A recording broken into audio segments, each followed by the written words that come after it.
Terima kasih Ustaz. Pertanyaan selanjutnya, pertanyaan terakhir ini dari Dr. Ferial.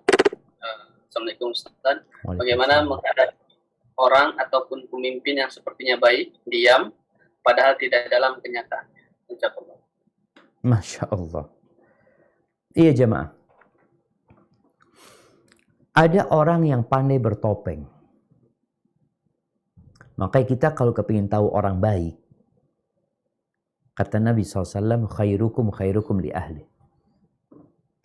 Orang yang terbaik di antara kalian adalah orang yang paling baik sama keluarganya, sama istrinya.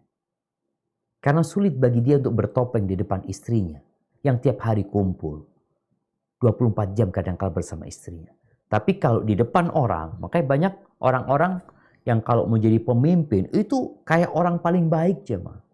Semua menampakkan sisi positif orang ini. Dari mulai pemilihan RW, pemilihan kepala desa, itu kayaknya orang-orang baik semua aja.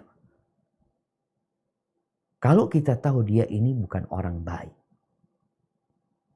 maka tugas kita sekali lagi memberi nasihat.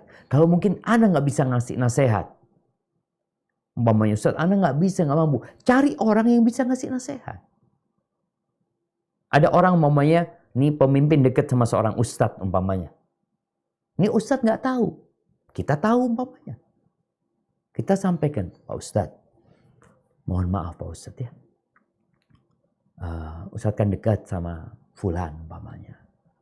Mohonlah Ustadz kasih nasihat. Karena kami sebagai anak buah ngerti banget bagaimana beliau Pak Ustadz.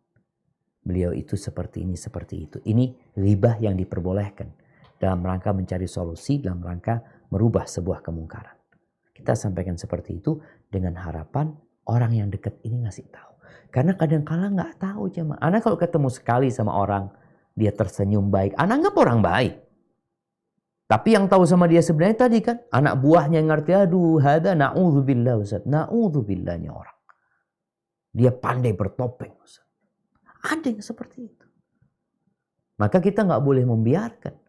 Dan paling tidak kita mendoakan bagaimana orang itu dapat hidayah, mendapatkan petunjuk dari Allah Subhanahu wa taala, dan kalau enggak ya semoga Allah jadikan orang lain yang jadi pemimpin yang lebih baik dari dia. Tapi kita tugasnya sabar ya menghadapi yang seperti itu, ya upaya yang optimal, setelah itu serahkan sama Allah Azza wa Jalla. Dan yang terakhir nih, kita perlu tahu, boleh jadi pemimpin yang memimpin mungkin di kampung, mungkin di negeri itu, mungkin di perusahaan atau di mana. Itu gambaran dari kelakuan anak buahnya. Allah Azza wa Jalla mengatakan, kadzalika nuwalli ba'dadh-dhalimina ba'dhan bima kanu yaksibun. Begitulah kami, kata Allah, kami jadikan pemimpin yang zalim, pelindung yang zalim buat orang-orang yang zalim pula. Karena kelakuan mereka. Jadi kalau kita ingin mendapatkan pemimpin yang baik, maka kita harus bercermin. Apa udah benar anak ini? Kita ingin pemimpin yang sholat 5 waktu di masjid umpamanya. Yang dia sama anak buahnya baik ini tuh. Bagaimana sikap kita? Jangan-jangan kita sifatnya buruk kepada yang di bawah kita, kepada tetangga kita, kepada keluarga kita. Maka hendaklah kita memperbaiki diri kita, lalu kita berusaha memperbaiki orang yang ada di sekitar kita, pemimpin kita dengan cara yang syar'i, ya setelah itu serahkan sama Allah Azza wa Jalla. Barakallahu fiik. Itu mungkin yang dapat Anda sampaikan, kurang lebihnya mohon maaf. Anda kembalikan ke moderator. Jazakumullah khair. Terima kasih Ustaz.